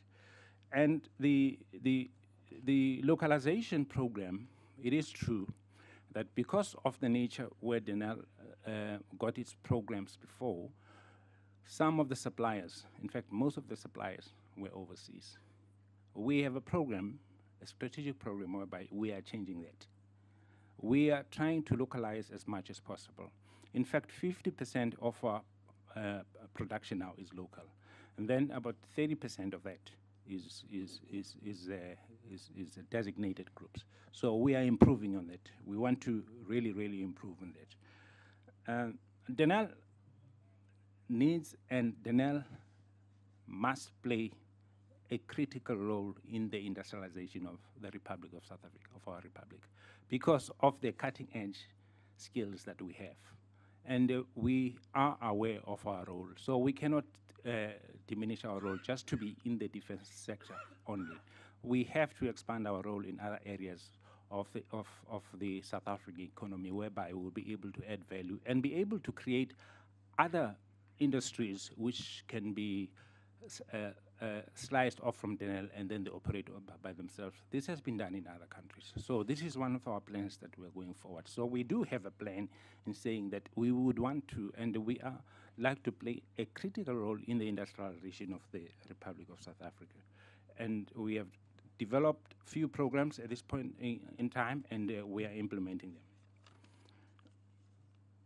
Chair, the issue related to risk management, it is a critical thing in defense, because if you do not manage your risks, it affects your products. If it affects your products, then your products have become inaccurate. And when they're inaccurate, you can never be able to sell your products. In fact, because these products are cutting edge, sharp end products, it has to do with people's lives. So risk management, we have every month meetings with the DPE, our executive authority, to look in particular at programs and to look in particular at risk, whereby we will flag early and say we have a risk in this area. And I'm happy to say, as you would all know, that stability in the defense sector is very important. Our clients internationally were asking us, you need to be very stable in Denel. And we have proven to be stable in terms of our markets. In fact, we are now securing new orders coming in. In fact, there are many other clients that are interested now in Denel, and they are coming back. I think the finances, some of the finances issue, I will leave it to our financial officer, chief financial officer, and then he will explain further about that. The issue relating to the SAX executive that was seconded there, he was seconded and he worked there for some time. And then, however, you must remember that he is an employee of Denel. And you also must remember that we are paying his salary. So we needed him to come and fulfill his work, his job where he's supposed to work. So I think then that is why the ministry then decided to get someone from the ministry itself. But he's very, very important for us. He's running programs, new programs, aviation programs that are coming. In fact, if we do our work well, we will be able to produce some new products that will be amazing going forward. Thank you. Thank you very much. The next chair of the board, Chairperson Notice Hlal. CFO is still coming? Yes. Oh, okay. I hope you are not going to be long. We still have to give others time. Thank you. Thank you. Thank you very much, Chairperson. And in this particular subject you are raising, my reputation precedes me. I will try very hard to be extremely short. In fact, my CE has specifically addressed most of the issues. I just want to say one or two things, particularly in the area of the contestation that Denel specifically is in a mess, and I'd like to give some context to what we are actually dealing with as a business. And I think one of those The first one that I really would like to touch on is that our competitors worldwide, in our own analysis, which we are battling in the market space together, they sit with an environment where they do between 60 and 80% of their business in their local markets. In other words, their local defense forces are their primary and biggest buyer of the products that they make, which gives them a leverage to negotiate better terms that sustain themselves. We sit with a situation where only about 20 to 25% of the business that we do is in actual fact local business. So 75% of our business is international, which reduces our ability to leverage and get terms that are beneficial for the sustainability of this particular business. I think that's the first issue. The second issue is we are inheriting a business, as the CEO was saying, in our own analysis of the last 15 years, from 2001 to 2012, this business collected in excess of 46 billion rands, but the net cash that remained in the bank was a negative 4 billion rands. So in other words, throughout that period, the business never really made any cash. In the last 5 years, we collected about 23 billion rands. We had only made cash of 100 million rands in that entire period, out of 23 billion rands which we collected. So we are sitting with a business that's structured in that particular fashion. And what we are focusing on at this particular point in time is to create solutions to addressing the inability to create sufficient cash flows to sustain this particular business. What then compounds our particular problem is the fact that in the last 5 years, this business has actually grown more than double of its capacity. 5 years ago, we had about 3.6 billion rands turnover level. Where we're sitting currently, we are in excess of 8 billion rands turnover. Now, all of this is happening with this constraint around cash generation within the business itself, which needs to be solved. So it is no surprise that this particular business is finding itself in some liquidity crunch, which we are working very hard towards resolving. Now, it is clear that a business that is faced with the challenges that we have ought to have some form of intervention from a shareholder. We are currently sitting with in excess of 19 billion rands worth of orders signed, which need to be executed. So this is a very healthy business in every front you look at, except that it ought to be properly funded, and that's what we are working on. We are very happy to announce, as the CEO said, that in as far as the salaries are concerned, as far as our creditors are concerned, we had some relief in December, and we are taking care of those particular issues. But that doesn't give us a lasting solution to this particular problem. And we are engaged with the shareholder department, with National Treasury, looking at ourselves in our own balance sheet, identifying assets that we might look at in terms of creating some form of liquidity. And we are hopeful that in the imminent period ahead, we should be looking at a lasting solution to this particular matter. Thank you, Chairperson. Thank you very much. The other chairperson of the board. Thank you, Chairperson. My name is Lungile Mabeke. There are two issues that I would like to... Entity name? From SAFCOL. Thank you. My apologies, Chairperson. Yes. Firstly, the question with regard to the update on IFLOMA. IFLOMA is in the process of being operationalized. In fact, as members would remember, the reports that used to come were to the effect that IFLOMA was under care and maintenance. And a decision was taken by the board to operationalize IFLOMA. And that process is ongoing, so much that in the last year, that's 2017, there's a lot of interaction that has taken place between South Africa, us as SAFCOL, as well as with IJAP, that is representing the shareholder of government in Mozambique. And the processes, not only the processes in terms of the actual operations, of which the operations now have also have become more active, increasing even the number of people who are getting employed. But also in terms of dealing with one of the challenges that apparently led to the asset being placed under care and maintenance, that is the cost of running that entity.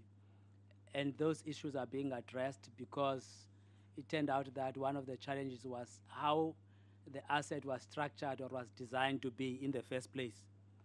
That the what has been referred to as FLOMA 1, which is the initial asset in Manica province, as well as the other one that we normally refer to as FLOMA 2 at Sofala province, were in fact actually meant to be two operations that are structured differently.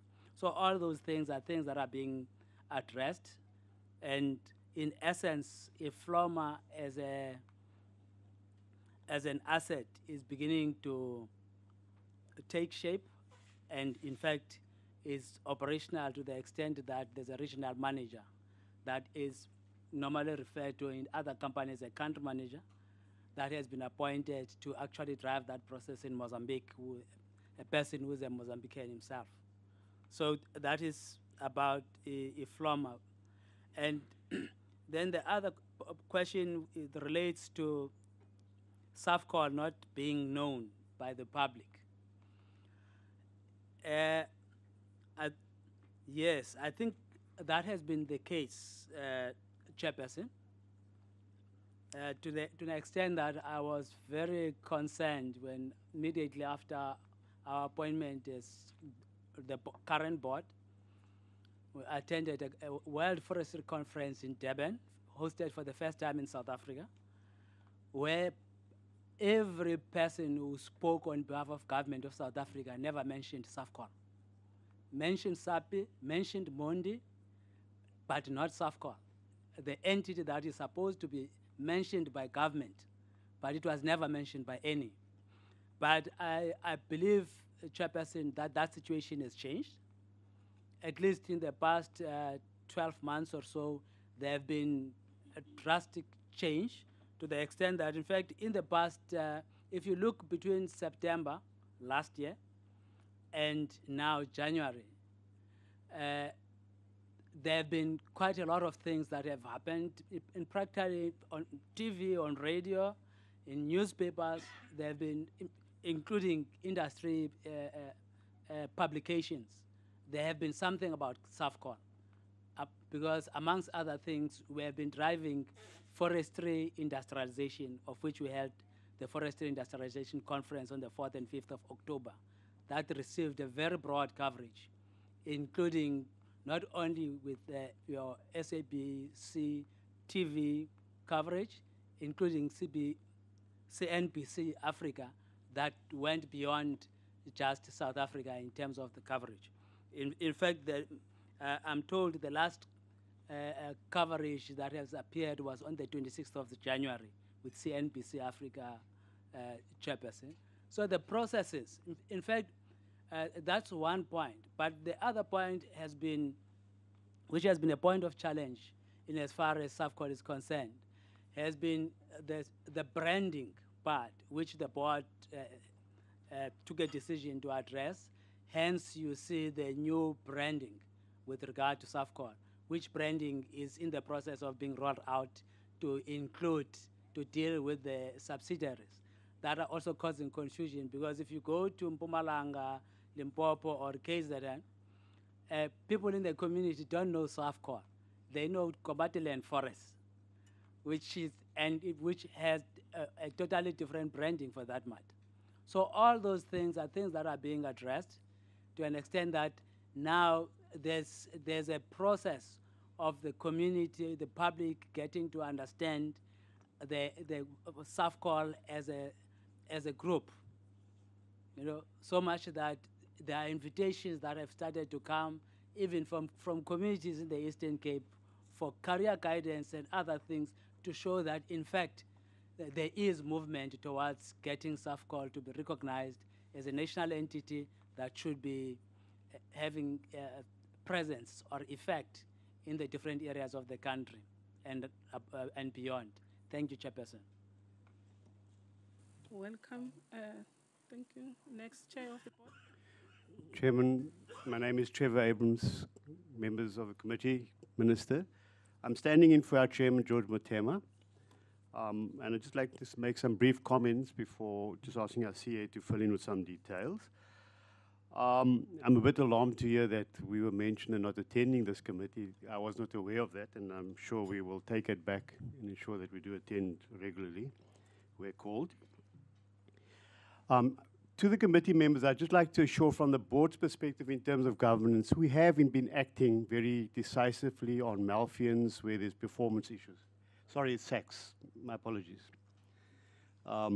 We parted company, South African Express Airways. We parted company with the previous CEO. I'm not talking about the Denel secondment. Our CFO, Order there, order there. as well as our previous commercial manager, and in the context of ongoing investigations, matters which we've handed over to the Walks. We've also handed the matter over to SAPS on component issues. Unfortunately, we're not getting the kind of response we'd have liked, and I think we're looking to push that onto the Walks as well. So we're quite clear from a board perspective that, we have been taking action where we found problems with Malfians in the company as well as performance-related matters. Aviation is a very dynamic industry. It's moving very fast and changing at a pace which you have to be able to respond. Aviation is about strategy. Yes, there's an operational side which we need to comply with, but at the end of the day, it's about strategy. And I think here's one of the constraints we faced is that, as the Minister has said, there's a broad strategic framework that government is moving towards an amalgamation of its assets, its aviation assets. Unfortunately, there's not much clarity yet. It leaves us in a space of uncertainty, and it's very difficult to retain some of the senior skilled personnel in that type of environment where we lack that kind of clarity and decisive action on that. I think it's really imperative that action does happen in that respect. There are issues also just around decision-making in an environment that we are faced where things change very rapidly and require the kind of responsiveness. Some of the mechanics of getting the necessary approvals, not just from one ministry, but multiple ministries, does in fact impact on our ability to compete effectively in the market. We are not able to operate against small, leaner, private entities where, for good reason, in the PMFA, we go through certain hurdles that really do slow us down. From a board, we find it frustrating at times. Right now, we're busy discussing with Treasury, and I think we're coming to agreement around certain kind of protocols which we're able to, as a board, proceed, particularly around lease arrangements going forward. I think this has been an airline which has historically been undercapitalized, and it's impacted when we came in 2015 in May on board, the board that I'm speaking of now, already with substantial serious debt, which impacted on some client service provider relationships where we were not able to procure. And its impact, of course, falls down on the kind of aircraft that we have available in the fleet at any time due to lack of the kind of spares that we require to do it. So recapitalization is a very, very critical impediment that we're confronted with right now. Just to give an idea, and we are doing something about it. In December, we had 6 of our own aircraft, which was available for a fleet of a service about 14. And that's been costing us about 192 million a year just to lease in chartered aircraft around that. At the moment, we're 10 out of 14 and moving forward in terms of getting the fleet up to what we require. But the real trick and the real nub of the matter is the financials. And there we've been doing quite considerable amount of work with both Treasury, even Transnet's been assisting us in various respects. And right now, 2 of our banks are already on board with the restructuring of the kind of both debt protocols as well as the guarantee, state guarantees that will allow us to actually plan our way out of there. I think with the new CE that's come on board, we have a much more stringent monitoring of our whole cost basis of our operation and trying to get us onto a level footing. But ultimately, the whole game changer is going to be the broader strategy as to how the state's airline assets look in the future. And that we can only wait on at this time. I'd just like to give over to our CA to make some additional comments around specific issues that might have been raised. Thank you, Chair. I think you've covered most except two issues. Honorable Ranto and Mazone, they spoke about development of strategies from the LTTS, Vision 2020, Shrink to Grow, and we know this, as Minister mentioned, the Bain report, and also the Seabury report that also looked at the relationship between SAA and SA Express and Mango. What we are doing currently, we are not looking at any new strategy. We are implementing those strategies, but all of them have a number of areas, and we've decided to phase the implementation. The first phase, it looks at things that we can do to help ourselves.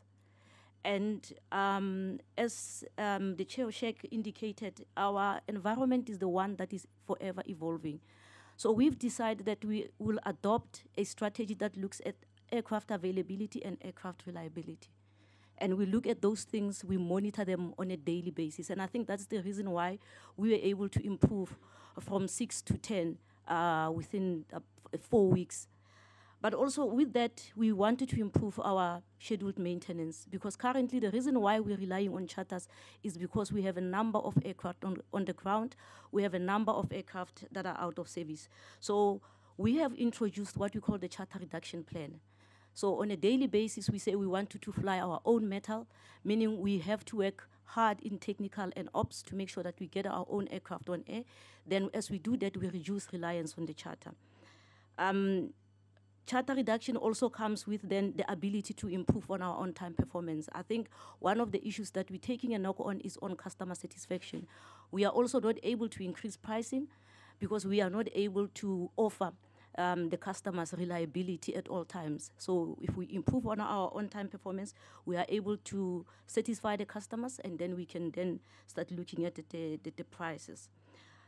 In terms of strengthening our balance sheet, we also realized that the current model that we use of operating leases is also putting us at the back foot.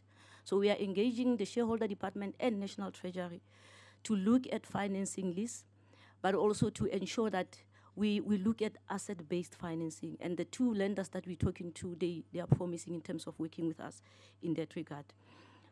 One thing that comes strong out of the SOC reform process, and that also Honorable Luyenge spoke to, is the issue of SOC to SOC collaboration.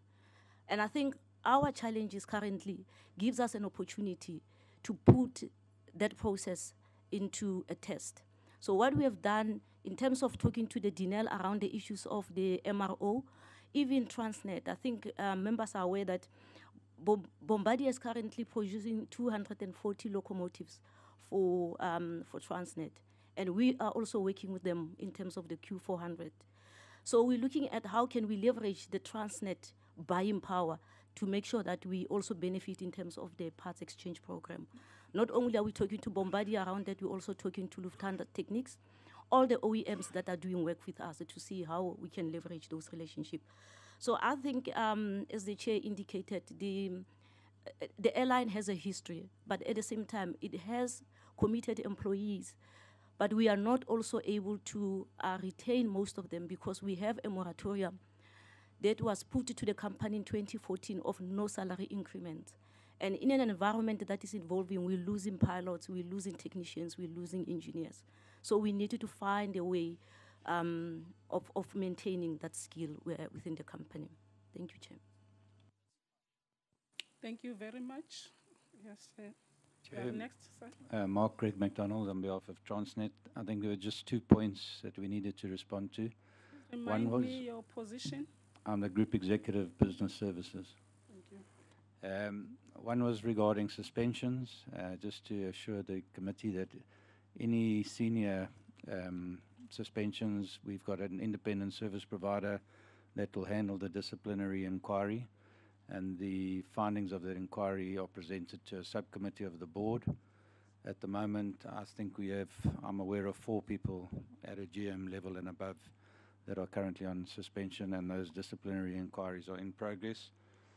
And in addition, if it involves fraud or any other criminal activity, the case is opened with the Hawks. So that has happened in those cases as well.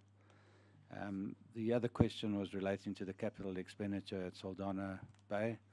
I think the minister has already indicated that the department will be issuing the report.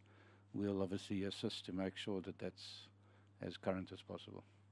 Thanks, Chair. You forgot to mention that your CEO has sent his GM to attend this meeting. She arrived when Yes, Chair. we were during the break. After the introductions, I have 3 additional colleagues that came from Transnet, a GM from the CEO's office, internal audit executive, Please, your hand show so that I can understand where you are. and the deputy company secretary as well.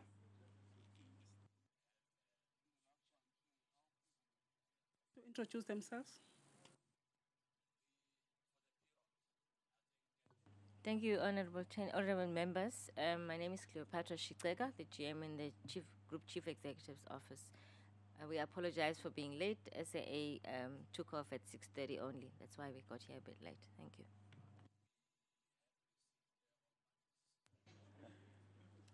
Sithokozile Morupa from Internal Audit. Sithokozile Morupa from Internal Audit. I am Bohlen Ndlovu, Deputy Group Company Secretary. Thank you. Thank you very much, DG. It's your turn now. You have, because I want to close the meeting at 1, you have 10 minutes because of your colleagues have covered most of the issues. Thank you. Thank you very much, Chair. Indeed, they have covered a lot, so I'll only touch on the 3. Oh, okay. All right. Okay. So I'll touch only on the 3 issues. One issue is the part where Minister requested me to talk to the risk and the framework, and it's actually better I highlight that the meeting when we were presenting our annual report, the committee members asked us a difficult question. AG was part to say, how do we get a clean audit, and most of our SOCs don't get that. So out of that meeting, we went back, we met with the AG and worked out a mechanism on how best then do we improve going forward. And we have agreed that our own audit committee would expand the framework to include the participation of the state-owned companies and the participation of the AG also. And we are refining that mechanism to ensure that we have both the AG and ourselves, meaning our own audit committee. Because currently our audit committee is more focused on the department. So the idea now is to expand it to look into the audit committee reports of state-owned companies on a quarterly basis, so that then we have an overarching mechanism of ensuring that we don't just wait until the year end to look into the audit results and whatever the challenges that would come through there. And the second issue on consequence management is that our guiding framework lies on the Companies Act and the Memorandum of Incorporation, and supported, of course, by the same work of the audit, both internal audit and the external auditors. And on the part of performance, where performance target has not been met, we then ensure that the consequence management in terms of payments of incentives are activated. Because annually they have to, the board chairperson writes to the minister requesting minister's approval on the payments of bonuses and things like that. I think that's where performance targets have not been met, minister would decline the payment of such incentives. And secondly, she uses also her right to rotate the board where the performance of the board is not adequate. And in terms of corruption and other things, maybe also an non-adherence to the PFMA and all those regulations, the law takes its course inside the company, of course under the board in terms of disciplinary processes that are within the company itself. So that's the broader framework in terms of consequence management. And I think the third issue, I have really taken note of the issue of the BRRR report, that when we leave here, we go look into the contents of those things that we may have not responded to. And I think in terms of the information request on the capital program, Transnet has just now indicated that they will definitely furnish that information to the honorable member. I think those were the three things that I thought have not been responded to. Thank you very much, Chair Minister. Thank you very much. I'm not stopping the information to be forwarded to a member that has requested, but I think the committee at some stage will have to get on our program a capital program report or briefing or update. So for all members. Having said that, I thank you very much, and I think this was a very good meeting. As personally, my first interaction with yourselves, I appreciate that you have taken the invitation seriously and able to honor the invitation. And I think this is going to be a pattern from now on, that time to time we'll have to meet, you'll have to prepare briefings and make presentation not only through the DG, but entities, CEOs and CFOs, making presentations themselves directly to the committee. And secondly, Minister, I think given the situation that we find ourselves in, maybe it will be advisable in future that on the management of the COEs, when they come to the portfolio committee, they bring along their procurement senior managers so that they come here, they listen to the questions, and they respond directly, because most of the challenges that we are faced with, among others, are around the procurement and supply chain issues. And with those words, I thank you for our guests that are in attendance and everyone else that have been attending this portfolio committee.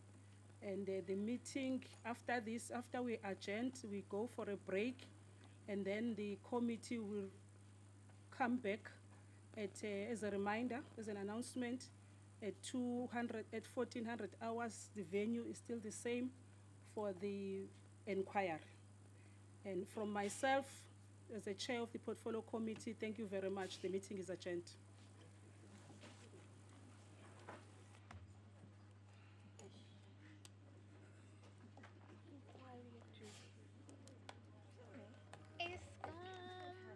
Obviously.